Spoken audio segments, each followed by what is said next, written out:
పశ్చిమ గోదావరి జిల్లా భీమవరంలో నెలకొని ఉన్న మావుళ్ళమ్మ అమ్మవారు సాక్షాత్తు ఆ మహాకాళి అవతారంగా భావిస్తారు అక్కడి ప్రజలు.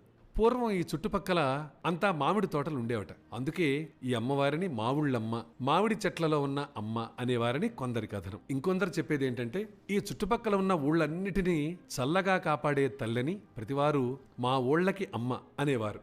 ఆ పేరే కాలక్రమేణా మావుళ్ళమ్మ అయింది. 100 సంవత్సరాల పైన చరిత్ర గల ఈ దేవాలయంలో అమ్మవారి విగ్రహం మొదట్లో చాలా భీకరంగా ఉండేది. ఆ విగ్రహం 1910వ సంవత్సరంలో వచ్చిన వరదలలో పాక్షికంగా దెబ్బతినటంతో శ్రీ గంధి అప్పారావుచే మలచబడ్డ ఇప్పటి విగ్రహాన్ని ప్రతిష్ఠించారు. ప్రస్తుతం అమ్మవారు కరుణారసమూర్తి చతుర్భుజి అయిన ఈ తల్లి విగ్రహం 12 అడుగుల ఎత్తుంటుంది. 4 చేతులలో ఖడ్గం, త్రిశూలం, ఢమరుకం, కలశం ఉన్నాయి. విశాలమైన కళ్లతో అత్యంత ఆకర్షణీయంగా ఉండే ఆ తల్లి కూర్చున్నట్టుంటుంది. ఈ తల్లి చల్లని